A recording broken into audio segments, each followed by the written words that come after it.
नमस्कार, मैं हूं संतोष पाठक और आप लोग देखना शुरू कर चुके हैं संतोष पाठक official YouTube platform. Bharatiya Janata party में ऐसा लग रहा है कि महिला नेताओं ने देश के प्रधानमंत्री नरेंद्र मोदी और गृह मंत्री अमित शाह के खिलाफ मोर्चा खोल रखा है। मध्य प्रदेश में उमा भारती ने जिस तरह से इंदौर की घटना के लिए नीचे से ऊपर तक सबको जिम्मेदार बताते हुए प्रायश्चित या दंड की बात कही, वहीं दूसरी तरफ अब राजस्थान की पूर्व मुख्यमंत्री वसुंधरा राजे सिंधिया ने भी नरेंद्र मोदी और अमित शाह के खिलाफ मोर्चा खोल दिया है। अमित शाह के दूत यानी बीएल संतोष की मंच पर मौजूदगी के बावजूद, या इसको यूं भी कह सकता हूं कि अमित शाह के दूत भारतीय जनता पार्टी के राष्ट्रीय संगठन महासचिव बीएल संतोष की मौजूदगी में मंच पर हुंकार लगाते हुए वसुंधरा राजे सिंधिया ने कहा कि उन्हें बर्दाश्त नहीं है। क्या बर्दाश्त नहीं है? वो बर्दाश्त नहीं कर सकती, वो सहन नहीं कर सकती। और क्या सहन नहीं कर सकती? उन्हें अपने कार्यकर्ताओं की उपेक्षा हरगिज बर्दाश्त नहीं है। तो 24 घंटे सातों दिन, दिन और रात कार्यकर्ता कार्यकर्ता कार्यकर्ता देवतुल्य कार्यकर्ता का राग अलापने वाले नरेंद्र मोदी और अमित शाह की भारतीय जनता पार्टी में क्या कार्यकर्ताओं की हालत इतनी ज्यादा खराब हो गई है कि वसुंधरा राजे सिंधिया को खुद मोर्चा खोलना पड़ रहा है, और वो भी उस मंच से जिस मंच पर भारतीय जनता पार्टी के राष्ट्रीय संगठन महासचिव बीएल संतोष मौजूद थे, जिनका प्राथमिक दायित्व ही कार्यकर्ताओं की सुनना है, जिनका प्राथमिक दायित्व ही संगठन की आवाज को बुलंद करना है। तो क्या सरकार की धौंस में संगठन की आवाज दब कर रह गई है, और इसलिए वसुंधरा राजे सिंधिया ने खुलकर यह कह दिया कि अब वो बर्दाश्त करने को तैयार नहीं है। ये खुली बगावत है क्या वसुंधरा राजे सिंधिया की? ये खुली चेतावनी है वसुंधरा राजे सिंधिया की? गुजराती लॉबी के खिलाफ अब खुलकर डटकर खड़ी हो गई है क्या वसुंधरा राजे सिंधिया? और बीएल संतोष की मौजूदगी में, पार्टी के आला कमान की मौजूदगी में वसुंधरा राजे सिंधिया की ये तेवर बहुत कुछ कहते हैं, और इन तेवरों के पीछे की कहानी को लेकर मैं आपके सामने आया हूं। लेकिन शुरुआत एक अपील, एक आग्रह के साथ करूंगा। पिछले कुछ महीनों में आपने भरपूर प्यार, साथ, सहयोग और समर्थन दिया है। आपसे उम्मीद है कि आगे भी इसी तरह से साथ, सहयोग, समर्थन, समर्पण बनाए रखिएगा। अगर आप नए दर्शक के तौर पर जुड़ रहे हैं तो हमारे YouTube मंच को सब्सक्राइब जरूर कर लीजिए, और नए पुराने दोनों दर्शकों से आग्रह करूंगा कि अगर मेंबर के तौर पर ज्वाइन कर सके तो स्पेशल व्यूअर के तौर पर हमारे YouTube मंच को ज्वाइन भी कर ले, खुद भी शामिल हो और अपने दोस्तों रिश्तेदारों से भी शामिल होने का आग्रह जरूर कीजिए। और अब आते हैं आज की बड़ी खबर पर, और बिना किसी लाग लपेट के सीधे मैं खबर पर ले जाता हूं। भारतीय जनता पार्टी की एक बड़ी बैठक के लिए आलाकमान के दूत के तौर पर, गुजराती लॉबी के दूत के तौर पर भारतीय जनता पार्टी के राष्ट्रीय संगठन महासचिव बीएल संतोष जयपुर पहुंचे। पहले मुख्यमंत्री आवास में जाकर स्वागत करवाया उन्होंने, फिर बैठक में पहुंचे, और बैठक में तमाम लोग मौजूद थे। भारतीय जनता पार्टी के प्रदेश अध्यक्ष राजस्थान के, भारतीय जनता पार्टी के नेता के तौर पर, यानी प्रदेश में चेहरे के तौर पर कह देता हूं मैं, राजस्थान के मुख्यमंत्री भजनलाल शर्मा मौजूद थे।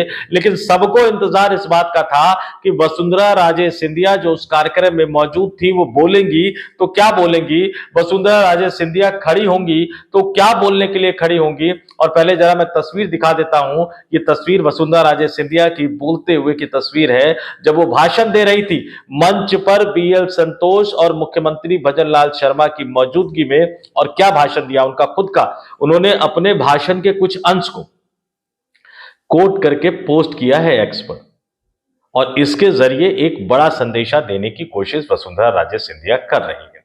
तो पहला पोस्ट, और एक के बाद एक पोस्ट किया, धड़ाधड़ अंदाज में पोस्ट किया। तो पहला पोस्ट क्या लिखा उन्होंने, आपके स्क्रीन पर दिखा रहा हूं, ध्यान से पढ़िएगा कि मैंने अपने उद्बोधन में कहा कि भाजपा बिना कार्यकर्ता के प्राण विहीन है। कार्यकर्ताओं की बात कर रही हैं।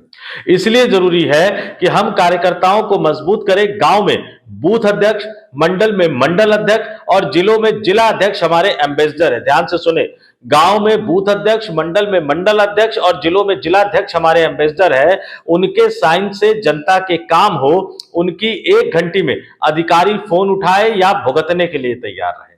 जबकि सरकार अपनी है, मुख्यमंत्री अपने हैं, मुख्यमंत्री मंच पर है, दिल्ली से लेकर राजस्थान तक सरकार अपनी है, फिर भी कौन है वो लोग जो कार्यकर्ताओं की बात को नहीं सुन रहे हैं। और वसुंधरा राजे सिंधिया यही नहीं रुकी, उन्होंने अपना एक दूसरा पोस्ट किया और दूसरे पोस्ट पे बाकायदा उन्होंने तस्वीरें भी दिखा दी, मंच पर कौन कौन से लोग बैठे हैं।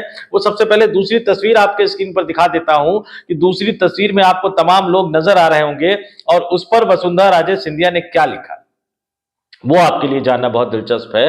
हमारे कार्यकर्ता की आवाज माननीय प्रधानमंत्री जी की आवाज है, यानी प्रधानमंत्री नरेंद्र मोदी जो बोलते हैं और कार्यकर्ता जो बोलते हैं, दोनों का वजन एक ही है और पार्टी की सरकार को दोनों को एक ही रूप में लेना चाहिए। ऐसा नहीं कि प्रधानमंत्री कुछ बोले तो आप दौड़ते दौड़ते पहुंच जाए और कार्यकर्ता गुहार लगाते रहे, कार्यकर्ता भ्रष्टाचार की गुहार लगाते रहे, कार्यकर्ता कहते रहे कि हम पर ही जुल्म हो रहा है जी, हमसे भी पैसे मांगे जा रहे हैं, लेकिन आप निश्चिंत होकर सत्ता का सुख भोगते रहे।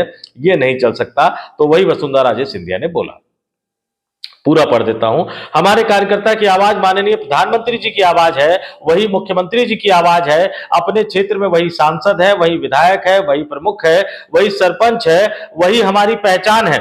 इसलिए कार्यकर्ताओं की आवाज बुलंद रहे, उसकी उपेक्षा हरगिज बर्दाश्त नहीं। एक वक्त था जब देश की दसों दिशाओं में कांग्रेस थी, आज जिस तरफ देखो उधर भाजपा है। ये कार्यकर्ता की तपस्या का फल है, जिसने भूख देखी न प्यास, बस लगा रहा कमल खिलाने में। यानी खुलकर वसुंधरा राजे सिंधिया बोलती हुई नजर आ रही है। और इन दोनों पोस्ट से पहले, एक्स पर जो ये दोनों पोस्ट किए, उससे पहले वसुंधरा राजे सिंधिया ने जो लिखा वो भी आपके लिए जानना बहुत दिलचस्प होगा। तो सबसे पहले मैं आपके स्क्रीन पर वो तस्वीर शेयर कर देता हूं जो वसुंधरा राजे सिंधिया ने अपने पहले पोस्ट को शेयर करते हुए जिस तस्वीर को शेयर किया। इस तस्वीर में कार्यक्रम में दीप प्रज्वलित करती हुई आपको वसुंधरा राजे सिंधिया नजर आ रही होंगी और पीछे उनके खड़े हैं या बगल में उनके खड़े हैं बीएल संतोष साहब, राजस्थान के मुख्यमंत्री भजनलाल शर्मा और राजस्थान प्रदेश के अन्य नेता। यानी वसुंधरा राजे सिंधिया ने इस मंच पर तमाम दिग्गज नेताओं की मौजूदगी में, अमित शाह के दूत की मौजूदगी में खुलकर तमाम बातें कह दी हैं। और इस पहले पोस्ट में इस तस्वीर के साथ उन्होंने क्या लिखा वो भी आपके स्क्रीन पर दिखा देता हूं। हमारे कार्यकर्ता की आवाज माननीय प्रधानमंत्री जी की आवाज, कार्यकर्ता हमारे एम्बेसडर हैं, उनकी उपेक्षा बर्दाश्त नहीं। और आगे वो कार्यक्रम के बारे में बता रहे हैं कि जयपुर के कॉन्स्टिट्यूशन क्लब में आयोजित भाजपा प्रदेश की संगठनात्मक कार्यशाला में भाग लिया। आगे कार्यशाला में कौन कौन लोग बैठे रहे वो तमाम चीजें उन्होंने कही कि मुख्यमंत्री थे, बीएल संतोष जी थे, भाजपा के प्रदेश अध्यक्ष मदन राठौर थे। और वसुंधरा राजे सिंधिया की इस क्लास का, वसुंधरा राजे सिंधिया के इस डोज का जो असर हुआ वो बड़ा जबरदस्त था। और उसके बाद भारतीय जनता पार्टी की कोर कमेटी की एक बैठक भी हुई और कोर कमेटी की बैठक की तस्वीरें आपके स्क्रीन पर दिखाता हूं। प्रदेश अध्यक्ष नजर आ रहे हैं, बीच में मुख्यमंत्री भजनलाल शर्मा नजर आ रहे हैं, उनके चेहरे का हाव भाव देखिए। और दूसरे कोने पर वसुंधरा राजे सिंधिया नजर आ रही हैं और उनके चेहरे का हाव भाव देखिए। और इन तीनों के सोफे के एक तरफ जो है बीएल संतोष, बाकी अन्य नेताओं के साथ नजर आ रहे हैं, अर्जुन राम मेघवाल बैठे हुए हैं। और दूसरी तरफ अगर आप चले जाएंगे तो सतीश पुनिया मौजूद हैं, गजेंद्र सिंह शेखावत मौजूद हैं। ये तमाम दिग्गज नेता मौजूद और एक ऐसे नेता भी मौजूद है जो एक जमाने में वसुंधरा राजे सिंधिया के कैंप के माने जाते थे, आजकल बताया जाता है कि वो दूसरी तरफ चले गए हैं। तो इन तमाम नेताओं की मौजूदगी में बोला जा रहा है और कुछ लोग नोट कर रहे हैं आईपैड पे, डायरी पे नहीं। लेकिन वसुंधरा राजे सिंधिया ने ये सीधे सीधे मंच पर बोलकर, और ये कैसे बोला उन्होंने, क्या अनुभव आया, देखिए। भारतीय जनता पार्टी कुछ देने को तैयार नहीं है। मुख्यमंत्री को लेकर बीजेपी आलाकमान ये स्पष्ट कर चुका है कि मुख्यमंत्री भजनलाल शर्मा बने रहेंगे। लेकिन अब नितिन नवीन के राष्ट्रीय अध्यक्ष बनने के बाद राष्ट्रीय टीम में भी वसुंधरा राजे सिंधिया को जगह मिलेगी, इस बात की संभावना बहुत कम है। लेकिन इस दौरान इन तमाम सच्चाइयों को जानते हुए भी, आलाकमान और गुजराती लॉबी के रुख को जानते हुए भी वसुंधरा राजे सिंधिया अपने कदम पीछे खींचने को तैयार नहीं हुई और वो पूरे राजस्थान का दौरा कर रही हैं, लोगों के घर में जा रही हैं, उनके जश्न में शामिल हो रही हैं, उनके शोक में शामिल हो रही हैं, उनको सांत्वना देने जा रही हैं, उनकी खुशियों में शरीक होने जा रही है, कार्यकर्ताओं से मुलाकात कर रही है, नेताओं से मुलाकात कर रही है। और धुआंधार वाले स्टाइल में, जैसे नेता आमतौर पर चुनाव के समय किया करते थे, उस धुआंधार वाले स्टाइल में वसुंधरा राजे सिंधिया पूरे राजस्थान का भ्रमण कर रही है और राजस्थान के कार्यकर्ताओं की शिकायतें भी उन तक पहुंच रही है। सत्ता में जो बैठे होते हैं उन तक शिकायतें पहुंचना बहुत मुश्किल हो जाता है, क्योंकि सिस्टम भी तो काम करता है। सत्ता में नहीं होते हैं जो लोग, अगर वो जनता के बीच में जाते हैं तो उन्हें सही फीडबैक मिलता है। तो वसुंधरा राजे सिंधिया को सही फीडबैक मिल रहा है और ये भी मिल रहा है कि गुजराती लॉबी उन्हें कुछ देने को तैयार नहीं है।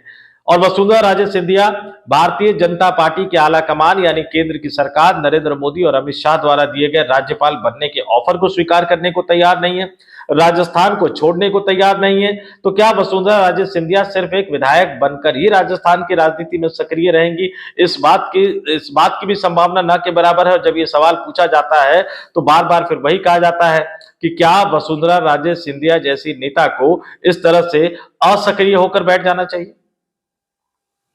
लेकिन उनकी सक्रियता डराती है। पूरे राजस्थान में वो दौरे करते हुए नजर आती हैं तो भारतीय जनता पार्टी के आला कमान की नींदें उड़ती हुई नजर आती है। और इसलिए बीएल संतोष को इस खास कार्यक्रम में भेजा गया था, वसुंधरा राजे सिंधिया को मनाने के लिए, राज्यपाल का पद वो स्वीकार कर ले इस बात को मनाने के लिए। लेकिन वसुंधरा राजे सिंधिया ने इस मौके का इस्तेमाल करके पब्लिकली, सार्वजनिक रूप से, मंच से एक तरह से भारतीय जनता पार्टी के आला कमान को, प्रधानमंत्री नरेंद्र मोदी को, गृह मंत्री अमित शाह को एक कड़ा संदेश दे दिया। और उतना काफी नहीं था, उनको पता था ये दौर कैसा है, तो जितनी बातें उन्होंने कही उतनी बातें छपेंगी नहीं, उतनी बातें दिखाई नहीं जाएंगी। तो इसलिए उन्होंने अपने भाषण के उन चुनिंदा अंशों को खुद से लिखवा कर पोस्ट कर दिया और पोस्ट करके ये बता दिया कि भैया इस लड़ाई में वसुंधरा राजे सिंधिया कहां खड़ी है, वो कार्यकर्ताओं के साथ खड़ी है। प्रधानमंत्री पद दे या ना दे, गृह मंत्री पद दे या ना दे, भारतीय जनता पार्टी का आला कमान उनकी बात को माने या ना माने, उनकी बात को सुने या ना सुने, लेकिन वो पूरी तरह से तैयार है, अडिग है, अड़ी हुई है और वो लड़ती रहेंगी कार्यकर्ताओं के सम्मान के लिए, कार्यकर्ताओं के लिए, काम के लिए, कार्यकर्ताओं के इज्जत, मान, सम्मान और आबरू को बचाने के लिए। चाहे वो गांव का कार्यकर्ता हो, चाहे गांव का बूथ अध्यक्ष हो, चाहे वो मंडल का कार्यकर्ता हो, मंडल का अध्यक्ष हो, चाहे वो जिले का कार्यकर्ता हो या जिला का अध्यक्ष हो, राजस्थान के तमाम कार्यकर्ताओं के लिए वसुंधरा राजे सिंधिया अपनी ही सरकार से, अपने ही मुख्यमंत्री से लड़ती रहेंगी, भिड़ती रहेंगी। और मैं इसको बगावत क्यों कह रहा हूं, मैं इसको खुली बगावत क्यों कह रहा हूं, मैं इसको खुली चेतावनी क्यों कह रहा हूं कि भारतीय जनता पार्टी का जो वर्तमान आला कमान का जो वर्किंग स्टाइल है, वो अपने अलावा किसी और की बात को सुनना ही पसंद नहीं करते। आप उनके थॉट के खिलाफ जाएंगे तो आप देशद्रोही हो जाएंगे या हिंदू विरोधी हो जाएंगे।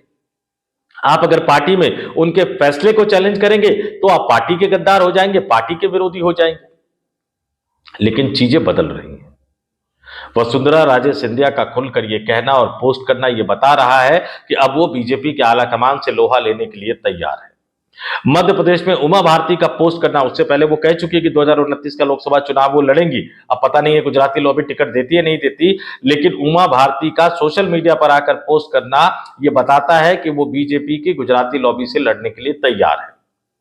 उत्तराखंड में नेताओं का इस्तीफा देना यह बताता है कि अब वो ज्यादा शर्मिंदगी झेलने को तैयार नहीं है। और नॉर्थ ईस्ट में जिस तरह से पब्लिक सड़कों पर उतरी हुई है, यह बताता है कि लोग किस कदर गुस्से में भरे हुए हैं। और भारतीय जनता पार्टी के नेताओं को मैं फिर से कह रहा हूं कि उमा भारती का सामने आना, वसुंधरा राजे सिंधिया का सामने आना, इसको सिर्फ एक राज्य विशेष तक सीमित मत रखिएगा।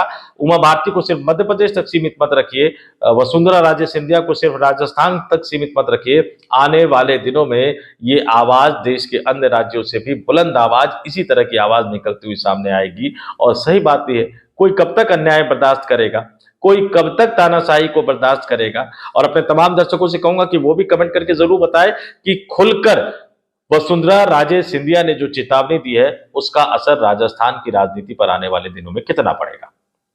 उमा भारती, वसुंधरा राजे सिंधिया के बाद अब आपको कौन लगता है, कौन सा बड़ा नेता सार्वजनिक रूप से आकर अपने ही पार्टी आला कमान के रवैये पर सवाल उठाएगा? किस नेता से आपको ज्यादा उम्मीद है कि लोकतांत्रिक अधिकारों की रक्षा के लिए वो सामने आकर अपने ही आला कमान की तानाशाही के खिलाफ आवाज उठाएगा, कार्यकर्ताओं की आवाज बुलंद करेगा, बीजेपी के करोड़ों कार्यकर्ताओं की आवाज बुलंद करेगा? और याद रखिएगा, जब मैं बीजेपी के करोड़ों कार्यकर्ता की बात करता हूं तो राष्ट्रीय स्वयंसेवक संघ के उन स्वयंसेवकों की बात भी करता हूं जो अंदर ही अंदर दुखी है, ये देखकर कि जिनको सत्ता में लाने के लिए उन्होंने त्याग किया, परिश्रम किया, वो सत्ता में आने के बाद किस कदर बदल गए हैं, तो उनके बारे में भी टिप्पणी करके बताइएगा। क्या कुछ बदलेगा आने वाले वक्त में इस देश में? आप कमेंट करके जरूर बताइएगा। तो इस वीडियो में इतना ही। मुझे यानी संतोष पाठक को दीजिए इजाजत। जाते जाते फिर आपसे अपील करूंगा, आग्रह करूंगा, देखते रहिए संतोष पाठक ऑफिशियल यूट्यूब प्लेटफॉर्म। बहुत बहुत धन्यवाद, आभार, नमस्कार।